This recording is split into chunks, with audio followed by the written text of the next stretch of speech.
Introducing the new DAZN Boxing Show podcast. No matter the time or the place, getting your boxing content has become easier than ever. Tune in as we give you exclusive insights, predictions, fight night recaps, and more alongside the biggest names in the game. All for free. Available globally every Thursday across all audio streaming platforms and with new episodes dropping weekly to give you the latest news. Just type in the DAZN Boxing Show podcast, listen in, and enjoy. Okay, fight fans joining us right now. Friend to the room, undisputed champ. She's the queen of Ireland, if you ask me. One of the best fighters in the world, Katie Taylor. What's up, Katie? Yeah, hey, how's it going, guys? It's great to see us. Likewise, good to see you. Listen, obviously you're going to be getting in the ring later this month with an undefeated fighter, 19-0, and Carvajal. Before we get into that, I'd like to touch base with you about the big showdown, just a little bit between you and Amanda Serrano. We talk to Eddie all the time. Every week he does a hit on here. It seems like the world wanted to see that rematch. They needed to see it again. You guys had an offer for her to go to Ireland. It didn't happen. How disappointed were you?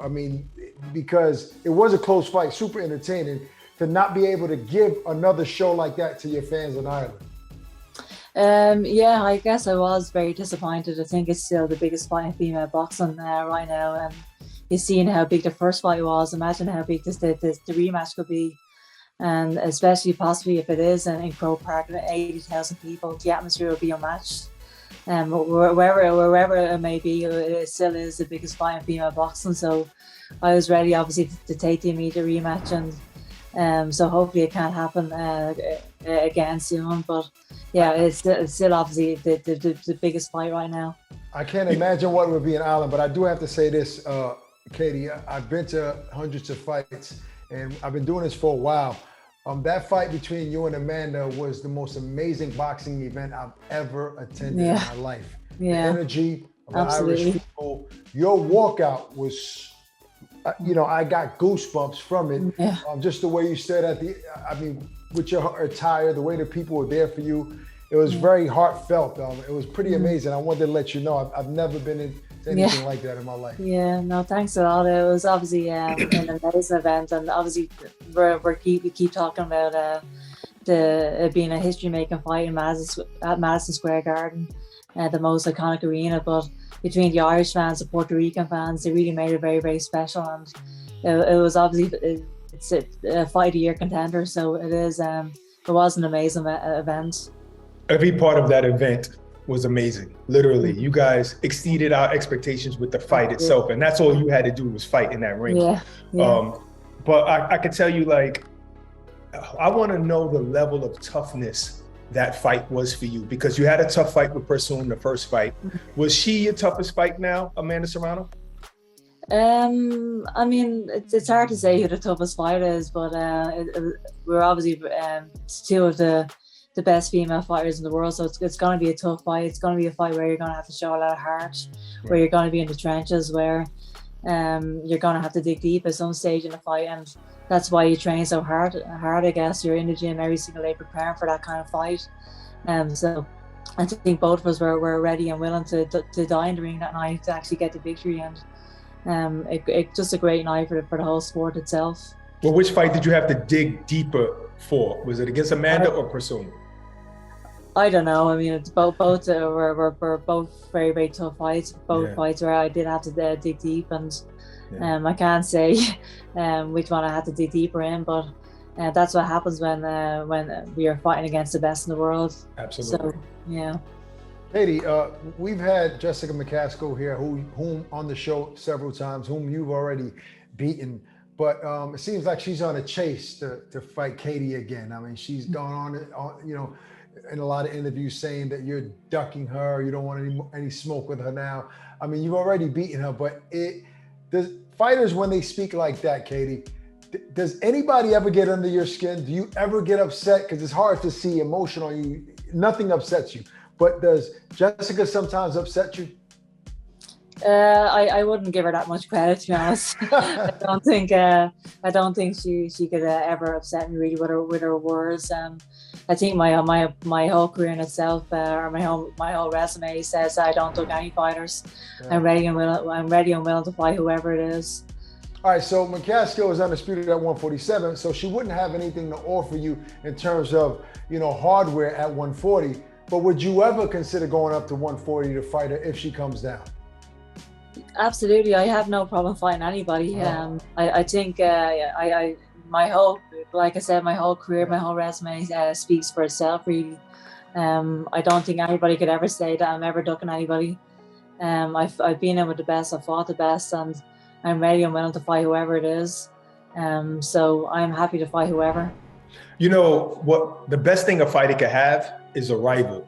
And that's something that you have in Amanda Serrano now, somebody that even though you have this great fight coming up, we're over here still mentioning Amanda Serrano. Yeah. Like Floyd Mayweather, he had a brilliant career, one of the best ever, but he really didn't have a rival, and you have that now. So being that you have that now, that's what everybody talks about. How do you get up for fights like these? I'm still thinking about the big fights myself, but these other fights in between are obviously super important as well, and these fights are preparation for the big fights. I know that my next opponent is an opponent that people really recognize. She's not a recognizable name, but for me, she is an unbeaten fighter. She's going to be a tough fight. They all raise their game against me, these challengers. So we're going to see the best of my opponent in the next fight. So I never find it difficult really to motivate myself for these kind of fights. I am preparing for a tough fight in my next fight. I'm deep in training camp right now, preparing for it, and these fights are all important in preparation for these big mega fights. Katie, I don't want to count your days as a fighter, right? But you've accomplished everything there is that a fighter can accomplish, from amateur at the pinnacle, winning a gold medal, becoming an undisputed champion. You've made, tons of money. What else does Katie have to accomplish before she bows out gracefully in this sport? Mm-hmm. I haven't made that much money now. A little more than us, though. That's definitely more than us. No, I still feel like I have a lot to do in the sport. There's still a huge fights out there for me, huge nights in the sport out there for me. We're talking about a rematch with Amanda Serrano. The rematch, I think, will be the biggest event we could see in women's boxing. Right. If we take it to the likes of Croke Park and 80,000 people, that's a mega event. And I just want to continue, I guess, to make history in the sport and continue to win big fights and be involved in these big fights. You know what, Katie, this might seem like a tough question. Maybe this question is even disrespectful, but you seem like I don't know. They call me the boxing bully. I don't know why though. But listen, you seem like somebody who loves this sport more than you love damn near everything. So some fighters, very few fighters get to leave on their own merit and say, you know what, I had enough. I just want to leave. They didn't have to get beat to leave. But you seem like somebody that whether you keep winning, no matter what, it's not like you have something more to prove. You just love the sport. So do you even see retiring in your future? I obviously know that I can't do this forever. But you want to, though. You know that, but you want to, though. That's what I'm saying, right? I don't know if I want to take punches for the rest of my life, but okay. But no, I do absolutely love my sport, and I love training. I'm not sick of the early mornings yet. I'm not sick of the cold mornings or the running sessions or the sparring sessions. I really do genuinely love my sport. I don't feel like... I bet you're sick of making weight, though. You like eating a little bit. Yeah. You can eat a little bit more than you do when it's fight season. Yeah, I definitely hate making weight, if that's what you're asking. Yes. You don't love that part of it. Yeah, exactly. I don't think any fighter loves that part of it, but yeah, it's part and parcel of it, I guess. So when you watch these fights, especially Baumgartner and Mayer, do you size them up and say, okay, they're in the 130-pound division, but I know they want me. I got to really pay attention to their skill set. Yeah, I mean, I've obviously around that weight division, there's always a huge possibility that I'll be fighting those girls eventually, maybe. So I always have my eye on them. But I'm also just focused on my own career as well. I'm focused on my own fights coming up as well, and I'm just constantly in the gym working to try and become a better fighter. But yeah, all right. So are you forcing us to talk about this girl that you're about to fight? Are you forcing us to talk about her? No, hold on, Barack. Yeah, Before exactly. I'm a bit more concerned about my own fight. Before you mention Carvajal, one quick question is: there's rumors out there, possibility of you fighting Chris Cyborg, who's an MMA legend entering the sport of boxing now. What's your thoughts on that fight? I mean, obviously you will go in there being a heavy favorite, but it would be a big event. Yeah, she's obviously. I think she had a fight actually a few weeks ago, so she has.